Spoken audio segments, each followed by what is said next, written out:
You're listening to Gospelbound, a podcast from the Gospel Coalition for those searching for firm faith in an anxious age. I'm your host, Colin Hansen. On Gospelbound, I typically interview authors whose ideas intrigue and encourage me. And today is no different with my guest, Brad Vermurlen, author of the new book, Reformed Resurgence, the New Calvinist Movement and the Battle Over American Evangelicalism, published by Oxford University Press. Vermurlen works as a research associate in the Sociology department at the University of Texas at Austin. His book is revised and expanded from his PhD dissertation at the University of Notre Dame, working under Christian Smith. Through dozens of interviews, Argus-like monitoring of social media, and on-ground experience with leading churches, Brad documented and assessed the rise of New Calvinism in American evangelicalism. For Gospelbound listeners who know my work, you realize that Brad has given a much more comprehensive study to the work I started back in 2006 with my cover story for Christianity Today called Young, Restless, Reformed. So I can't wait to ask Brad all of my hard questions, which is typical for Gospelbound. It's going to be a little different this week because I'll be asking him in part about my own work. I'm going to try not to get incepted in the process. Thank you, Brad, for joining me on Gospelbound. Yeah, thanks for having me. Brad, what question did you set out to answer in writing this book? Well, essentially, I was interested in the phenomenon that you identified, the New Calvinist movement in American evangelicalism. I wanted to know about which actors were involved, where it came from, and what it meant for evangelicalism in the United States. Was there anything particularly that surprised you in that process, something you didn't expect when you set out to do it? Yeah, probably one of the biggest things is that when I started the book, I really thought it would be one big, powerful causal explanation about the tensions between theological and moral tradition on the one hand, and cultural innovation on the other, and the tensions between those two. Kind of a spin on Christian Smith's old idea of distinction with engagement, but giving it a time aspect. But what I found as I went through the project for months and years is that one explanation was only a small part of the story, and that it actually involved several different dynamics and causes that work together to produce the movement. Why don't you give us a preview of a few of those causes? What does that look like? Well, I outline these in the book in great detail. There's more than a dozen, close to 20 causal mechanisms and processes that I go through in the book. They involve everything on a really basic level, from religious leaders simply acting on their beliefs and values, which is controversial in some corners of sociology, that people would act on their beliefs and values. Meaning because they're always seen as being self-interested or deceptive actors, or what does that mean? That's right. And there's also views that people are just culture is used as a tool rather than as a motivating force. So simple things like people acting on their values, but then more complicated things like religious adherence becoming the substance of a movement that maybe they're attending a Calvinistic megachurch and they're not even fully aware of what Calvinism is, and so they become the substance of a movement that they don't know fully about. There's obviously the importance of the internet and social media in the rise of this movement. There is the importance of carefully contextualizing the gospel and the Christian message to certain local contexts, responding to postmodernism and the emerging church. And I could list off 10 more if you want me to. Well, we can. I'm sure more of those will come up as we keep going on this. One of the things I had to push through, you're coming from this perspective as a sociologist. I'm coming from it as a journalist with kind of a historical orientation. One of the things I often found is I would talk to a pastor and I'd say, "Why do you think this is happening?" And he would say, "Well, because it's true." I said, "Well, that I agree. I happen to agree with you, but that doesn't explain why it would be happening now and why it wasn't happening, because presumably it was then true a generation or two ago." So it was a bit of a challenge, because I think especially when I started working on this project in 2006, there wasn't any other framework that anybody had put onto it. So part of the challenge I'm sure that you faced was trying to interact with the framework that I gave it but then trying to bring challenge to that perspective, I'm sure, from some corners, and then also trying to find evidence of whether I was right on some things.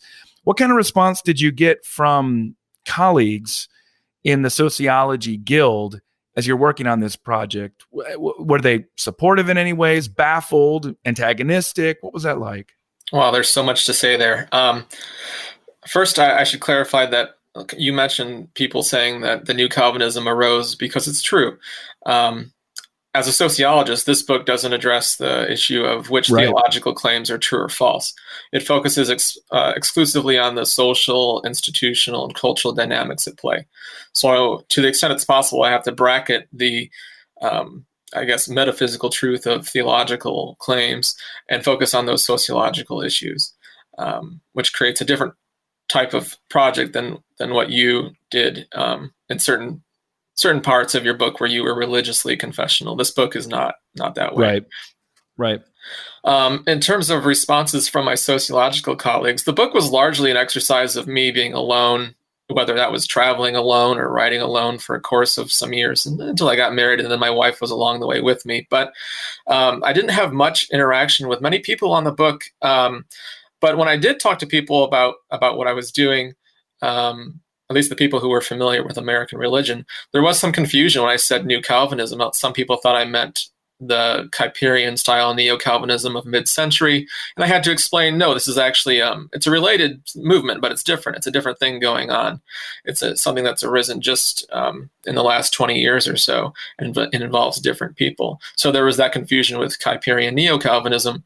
A lot of people thought that I was setting out to do kind of a comparative study because I did travel to 3 of the largest, most influential Calvinistic megachurches in the United States: Mars Hill, Redeemer with Keller, and Bethlehem Baptist Church with Piper.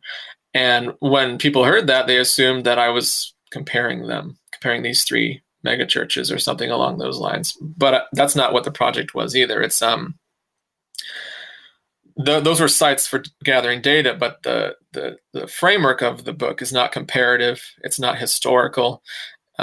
It's an interview-based and participant observation-based study of actually the entire field or landscape of American evangelicalism. So those are just sites to gather data at.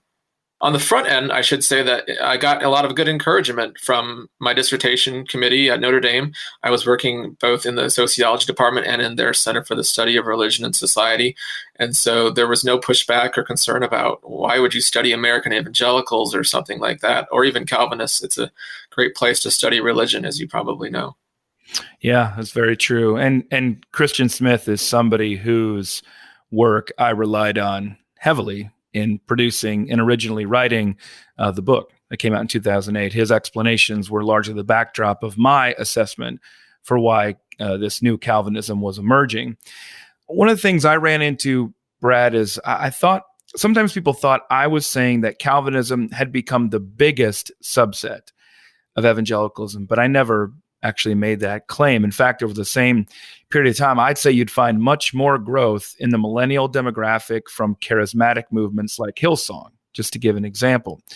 So in your view, what makes the influence of the new Calvinism worth studying if it's not even the biggest or necessarily fastest growing movement within that realm of evangelicalism? Yeah, that's a great question. I talk about this in the book. You're right, it's not the biggest subset of American evangelicalism. It might not even be the fastest growing. The story is largely the story of what you might, if I had to sum up what's going on in the book, it's the social construction of a religious movement. I set out to look for the more qualitative and social dynamics that explain the resurgence of Reformed theology apart from numerical growth. So I recognize in the book that there has been numerical growth since, say, the 80s or something about Calvinism among American evangelicals.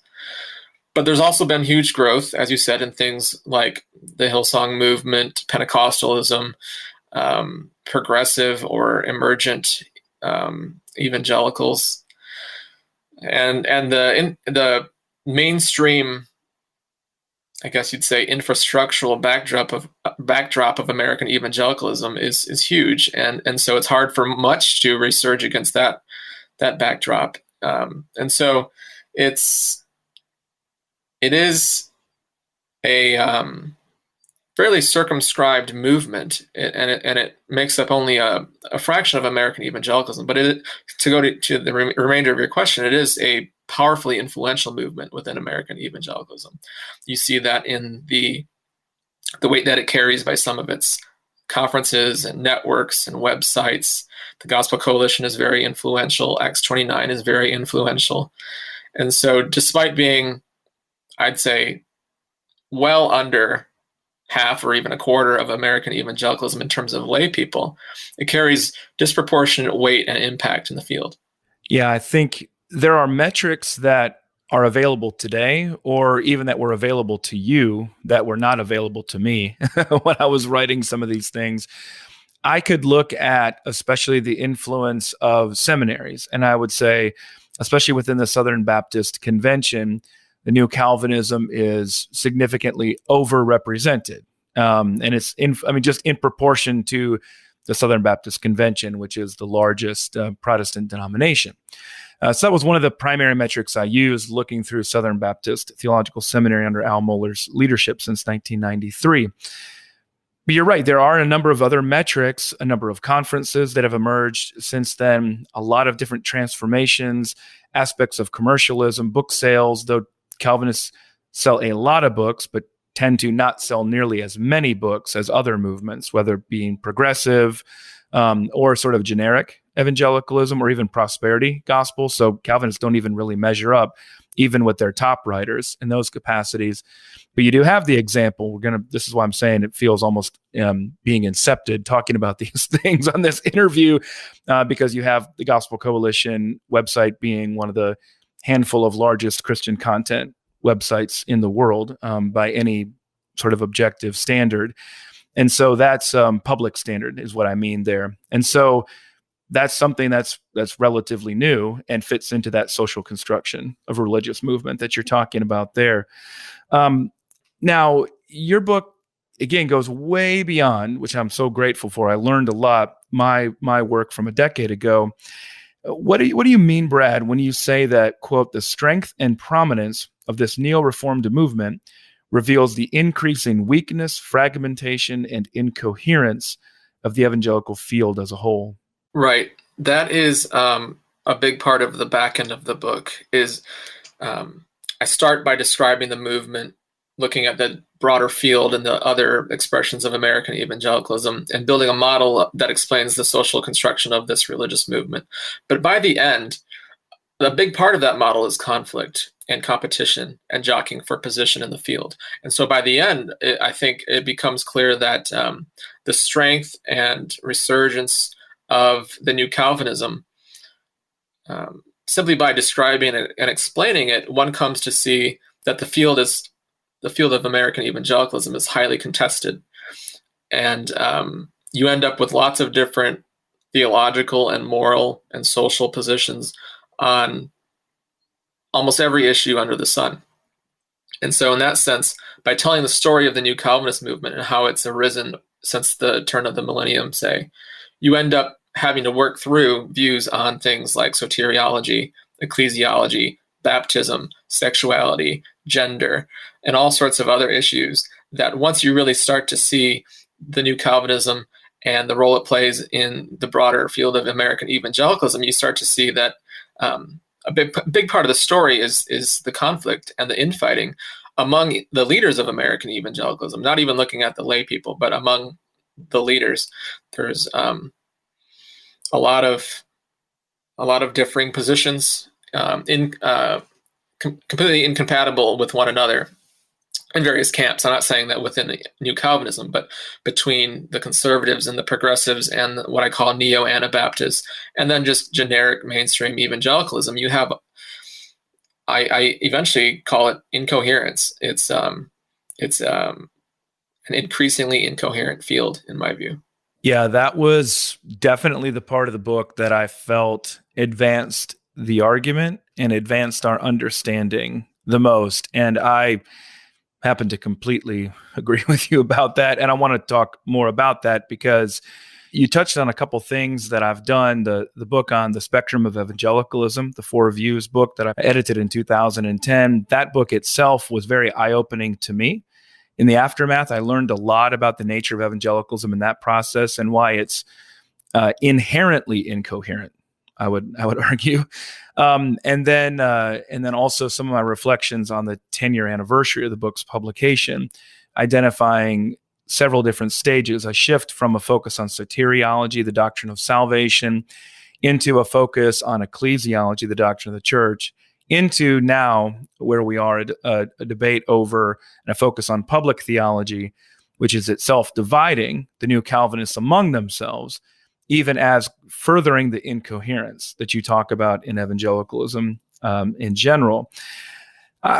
Speaking of this, Brad, I've come to see the new Calvinism as a movement of denials as much as affirmations. So yes, of course, this is a positive program of biblical and theological and historical retrieval of Reformed theology and its variants, and a pursuit of the glory of God and a desire to exegete, to preach the whole counsel of Scripture. That's the positive side of things. At the same time, I think every movement has particular reactions, and the particular reactions I've identified have been reactions to either 1, mainline liberalism, 2, evangelical minimalism, think kind of megachurch style evangelicalism, and then fundamentalist maximalism. Focus on a number of the peripheral, or what an evangelical would call peripheral issues there. What do you think, Brad? Is that accurate in your research? Am I on the right track there? Yeah, I want to go back and talk about something that you mentioned about these kind of phases of the new Calvinism, and the most recent phase being public theology. I should say I finished something like 85 or 90% of the book 4 years ago when I was working on my PhD and finishing up my PhD. And after I finished the book, I sat on it for over a year and a half. And so I actually don't get into a lot of the more current controversies about things like wokeness, intersectionality, critical theory, and race. That will have to be another project for next edition, Brad. Yeah. So it stops short of controversies that have arisen in the last 2 or 3 years and have, I guess, intensified. So I should say that. But going back to what you were saying about the positive and the negative, yes, there's certainly things that the new Calvinism is for and championing, and then you also see the things they're pushing back against, and I detail these at great length in the book, pushing back against, like you said, certain progressive and liberal expressions. I've found that the new Calvinism isn't so much interested in, you mentioned mainline liberal Protestantism. And then from what I've seen, the new Calvinism isn't so much interested in speaking to mainline Protestantism because they're not part of the same field. What they are interested in pushing back against are progressives who would self-identify as evangelicals, or at least did 5 years ago. And because they're part of the field, part of the conversation. In sociology, one of the ideas is you're not going to bother critiquing somebody who's not even in the conversation. Yeah, I think the way I'd put it, Brad, is that the boundaries are maybe a bit more porous than that, in my experience, because you see a number of people who come out of a kind of evangelicalism, not usually a reformed evangelicalism, but a kind of evangelicalism, but they head out into mainline liberalism, even as they continue to speak to evangelicals. This would have been Rachel Held Evans' example. Rachel and I were the same. I mean, born the same year, and so we have contemporaries there. So you see her. She grew up evangelical. She spoke mostly about evangelical issues, but she ended up as a mainline Episcopalian. My story is the opposite. I grew up United Methodist. And then came to Reformed theology through college, and then pursued that within my adulthood and into my career. And so as I've simply surveyed different movements, institutions within evangelicalism, it's pretty remarkable how many people have a story similar to mine of having grown up in a United Methodist context. So, but yeah, you're right. We're not inhabiting the same publishing spheres, not the same conferences, not the same institutions. But I do think those boundaries are somewhat porous between the two. Yes, the boundaries are completely porous. I completely agree. One of the things I get into in the book is that the boundaries of American evangelicalism are not clear. They're porous and they're contested. Yeah. I'm by no means the first or even the 100th person to say such a thing.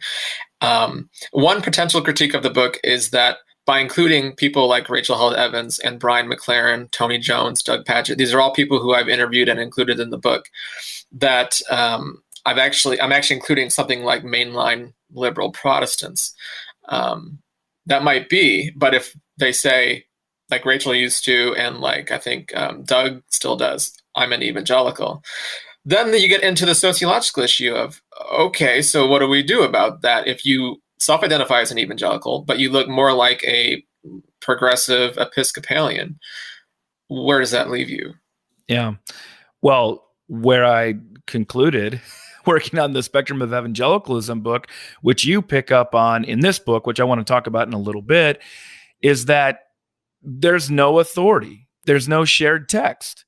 So without that, how are you supposed to definitively say? Who is the one who gets to define what evangelicalism is? I think people who are more in my confessional evangelical camp can misunderstand what I'm trying to say there. I'm not making a theological point. I do believe the theological content of evangelicalism can be properly defined biblically and historically. But I am making a journalistic or even a sociological explanation to say, by what mechanism do we propose to enforce those boundaries? They don't exist. Not outside of individual institutions, parachurch institutions, places like Wheaton College or Christianity Today. They can do that, no problem. But not this thing called evangelicalism. That doesn't exist. That's exactly right. Now, on a surface level, there is an authority and a text, literally, that governs American evangelicalism, the Bible. Yes. Thank you for clarifying. Yes. So the problem comes when there are 20 or 30 or 40 different combinations of ways to interpret the Bible, and everybody is in principle approaching it in good faith, and they think they're approaching religious truth and they're doing a good job. And then you get to the question of, they've landed all over the map, and then there's no overarching authority in American evangelicalism to say, you're wrong, you can't hold that view. And no, you can't go plant a church based on those views. And you can't hold a conference and organize a conference. There's confessional authority if you are a confessional Reformed, or if you're a confessional Lutheran with an evangelical approach, or evangelical Anglican or something along those lines. You can have these historical confessional authorities, and there's much more of a route paved out about what's accepted and what's not. But that's not most of American evangelicalism, and it's certainly not American evangelicalism as a whole. In that sense, even though you have the Bible as both an authority and a text, you end up with interpretations all over the map on nearly every issue, and no way to adjudicate between which views are within the bounds and which ones are outside of the bounds. People will try to make those calls, but people aren't obligated to listen to them. It's one reason why when Don Carson was articulating the purpose behind the Gospel Coalition, he employed the phrase being prophetic from the center. The idea there was we want to hold out an example of what evangelicalism has been at its best and what it ought to be, to become a model for what it ought to be, but not a patrol. It's a fruitless exercise to try to patrol the boundaries of evangelicalism. You have no mechanism by which to do it, but you can give an example. You can give a model. You can contend in the public sphere for a certain set of beliefs that you describe as being properly evangelical. That's one thing. I don't know if a lot of people have picked up on that, but that's one thing that's guided the Gospel Coalition since its inception in the mid 2000s. one thing I did not understand when I was writing the book, but I've come to understand in 2008, but I've come to understand since then and learned a lot about from your work as well, Brad, is that my writing did not just observe a movement, but in fact help to create it. I learned that, Brad, when I heard countless stories of young adults reading the article for Christianity Today and the book, and for the first time identifying themselves as part of something bigger. And this was the crazy part, Brad, that I kept hearing stories of people coming to faith in Jesus for the first time reading the article in the book. That was not something I had expected at all. But I actually think that when you think of periodicals and you think of book publications, that's an important aspect of American evangelical history and identity. I actually think something similar, and I'm not trying to put this on the same level, but just the same phenomenon. Something similar happened in the First Great Awakening in the 1740s with Jonathan Edwards and the Prince family, father and son, their work on the publication, The Christian History. It more or less identified the First Great Awakening itself. And I think the same thing happened in the 1940s with the neo-evangelicals, that publications that would emerge like Christianity Today in 1956, both described and also created the movement. What do you think from a sociologist perspective about that observation? One thing that reminds me of is speaking of like a posture in a post-Christian context, or what I use in the book, a hypermodern context. Hypermodern means roughly what people would think of as postmodern, but I don't like saying postmodern because of what it implies about its relation to modernity. I think postmodernism is a intensification of the assumptions of modernity. But anyways, in that type of context, how there's the very basic question that evangelicals constantly wrestle with what type of posture to take to that type of world. One of the threads throughout the book that may not be clear, and maybe I should highlight, is the idea of strategic action and strategic positioning in the field in a way that is thoughtful and intentional and strategic. So in sociology of religion, this is actually, in my view, an overlooked dynamic of American religion, because there's all sorts of theories about how do people come to hold traditional or conservative religious beliefs. And you get all sorts of answers, things like, well, it's based on economic anxiety, or it's based on people wanting power, or there's answers about gender dynamics, and there's just a whole slew of answers about how traditional and conservative religion can thrive and gain adherence in this type of context. And one of the points I try to make in the book is that an overlooked theory is that it can make compelling arguments that people find to be good and true and beautiful, and that they can contextualize carefully and preach well and have churches with great music and good aesthetics and that sort of thing. So aside from conflict, which is a big part of the book, there's also this strategic, thoughtful approach to ministry that I try to draw throughout the book. When I think of strategic action, I think even about that very overlap of terminology that the National Association of Evangelicals used in the 1940s, and even including their publications that they cited, Evangelicals United for Action. And I think people may see, and I understand where you're coming from in terms of the splintering. The Reformed movement is exemplary of the splintering, the fragmenting of evangelicalism. Evangelicalism is itself a renewal movement within Protestantism. And I see the Reformed movement less as a splintering or a rejection of the American evangelical experiment, but more as a renewal of it. So less as a repudiation of what had been done originally through the generation of the 1940s and 50s, and more of a seeking to recover the best of what they had done in light of the best of what had happened in the awakenings before them. And so I like the concept not only of conflict, because I think people could get the wrong idea with conflict to say, oh, it's because they just thought everybody else was wrong and they were right. Well, of course, there's always going to be conflict. Carl Henry, Hale John Ocking, and Billy Graham, they were all very critical. They started Christianity Today magazine because they were critical of Catholics, because they were critical of mainline Protestants, because they were critical of fundamentalists.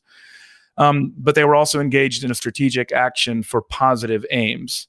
And I think that's a lot of what the new Reformed movement is trying to do as well, at least as I experience and understand it, recognizing I don't have any right to speak for everybody else. Let me wrap up with this question, Brad. The New Calvinist movement, I do think it continues to grow, near as I can tell, but as we've been discussing here, it has fragmented due to, I think, two factors above all: politics, especially post-Trump, and racial strife. You quoted some of my writing and speaking in 2016 during the election, specifically writing in the Washington Post along these lines, about evangelicalism broadly, but trends that have included the New Calvinist movement. And now I know this is not necessarily the kind of talk that you want to engage in, but does your research suggest that the movement, as you project it out, or kind of close the gap on those last 4 years, can the movement be reassembled, or would you say that its time has come and gone? That's a tough question. Like I said, I finished the project mostly 4 years ago, and the book is coming out only now. And so I focused a lot more intensely on those types of issues and the conflicts and all the dynamics going on pre-2016, which is bad timing on my part. It's very important what's happened since 2016. And I think you're right that I do have a short appendix. It's the last part of the book, and the title of that appendix is the New Calvinism Past Its Prime. There, I give a little bit of an update and my hunch about what's going on. Now, in some ways, I do think it's fair to say that the New Calvinism is losing steam. If and I think that's probably an understatement. You have leaders going in different directions on politics and race and how to relate to things like intersectionality and identity politics.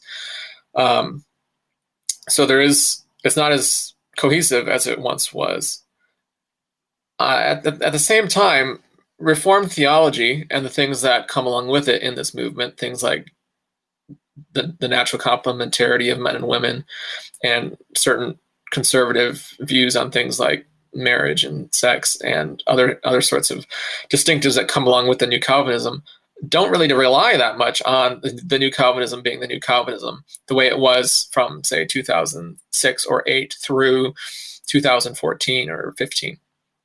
The basic idea in that little appendix is that even after the movement fades away and big names retire or pass away, and mega churches like Mars Hill or whatever splinter and become autonomous churches, that the New Calvinism, what's the ideas that are behind it, are well situated to go on into the foreseeable future, at least among a segment of Americans, of American evangelicals. It offers something distinctive that you don't get other places, that you don't get from mainstream megachurch evangelicalism. You don't get it from the neo-Anabaptists. You don't get it from the progressives. And so I'm not one for predicting the future. I don't think that's the job of social science. But that last part of the book where I just say it really does seem to be losing some steam, but at the same time, that doesn't mean Calvinism is going away. It doesn't mean gender complementarianism is going away, and it doesn't mean conservative views on these hot button social issues are going away. It just means that they're going to proceed under different, maybe different names in the coming decades. I would say, Brad, I'll play the prognosticator here because I won't put you in that position.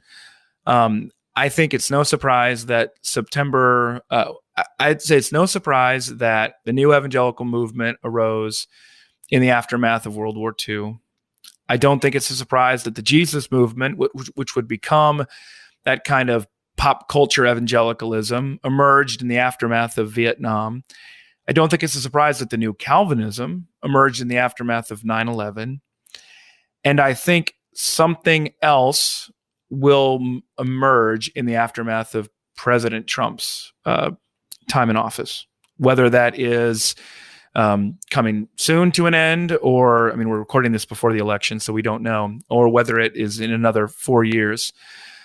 Simply because through the coronavirus, through a lot of the contested nature of what we're seeing politically and religiously, a lot of trends that have been going in a certain way have accelerated.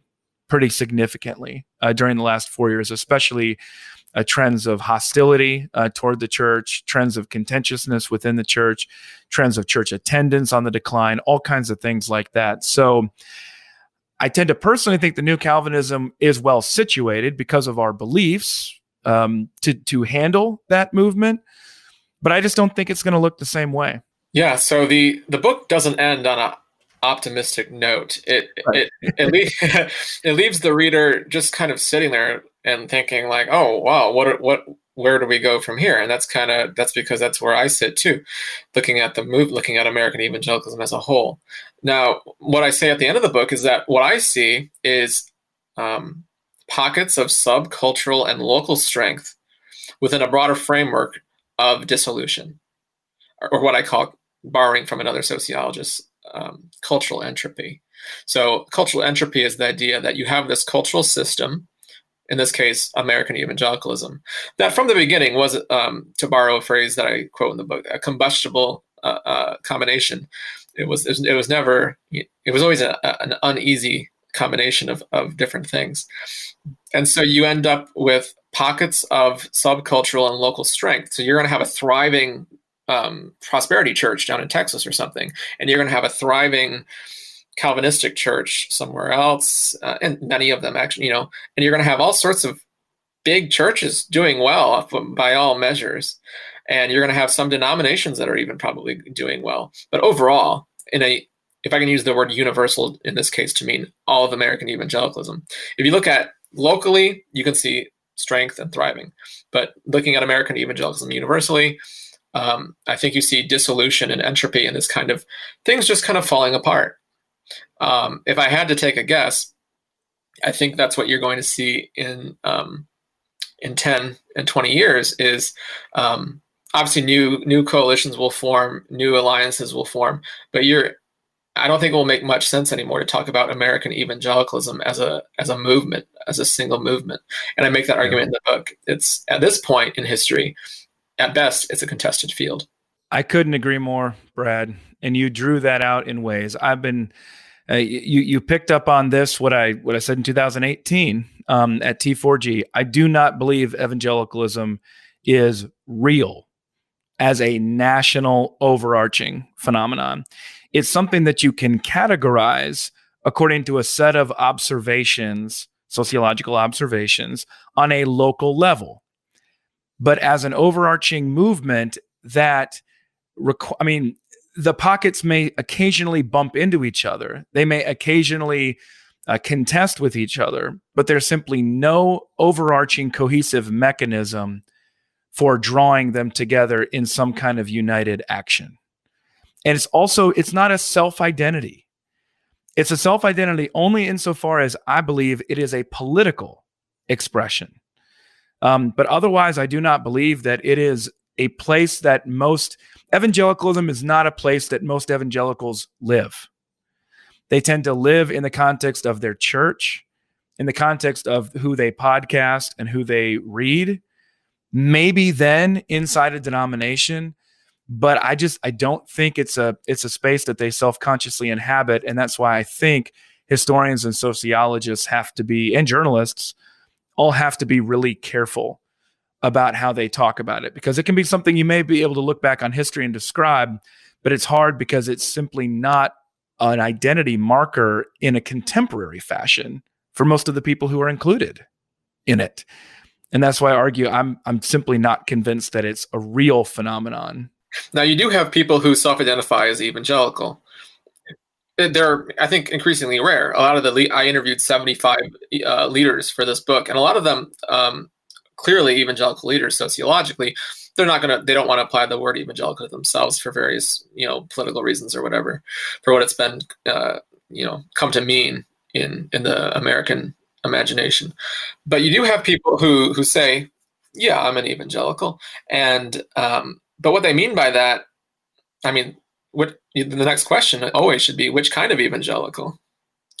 What kind of church do you go to? What type of preachers do you enjoy learning from? And that on that issue, they could be all over the map. Right. And they may not recognize even somebody else as being an evangelical, of having any relevance to them, which is why I often mention that I don't think people in Birmingham, Alabama, as evangelicals really care what happens in Grand Rapids or Wheaton. It's just not, it just doesn't seem to occur to them of why they should care about that, even if they're reading books that were published in those locations. It just does not, it's not an identity they typically inhabit. And insofar as people do continue to identify that way, as I mentioned before, I think in many cases it's become, well, I'm white, I'm a Christian, somewhat observant at some level, and I vote Republican. That's more or less become the synonym, I think, for evangelical. I'm not going to put you on the spot to have to answer that question, but I think that's what's happened. So that's why I appreciate, Brad, your work as a sociologist to help give understanding for these things. You've certainly taken what I've done and radically improved it, and given me a lot of insights. And I hope people will check out the book as far as they can. Of course, it's an academic book, so you may not be buying it yourself. Maybe able to check it out at a library near you, a theological library near you, from what I've seen about it. But having read it, full of really good insights, especially if you're like me and you love the discipline of sociology, especially for the study of American religion. So my guest again on Gospelbound has been Brad Vermurlen, author of Reformed Resurgence, the New Calvinist Movement and the Battle Over American Evangelicalism. Brad, thank you for joining me on Gospelbound. Awesome. Yeah, thanks for having me. Thanks for listening to this episode of Gospelbound with Colin Hansen. Join us next time as we continue the search for firm faith in an anxious age. Visit tgc.org/gospelbound to find transcripts and past episodes, subscribe to my newsletter, and suggest a guest or topic that will help you find hope in the gospel of Jesus Christ.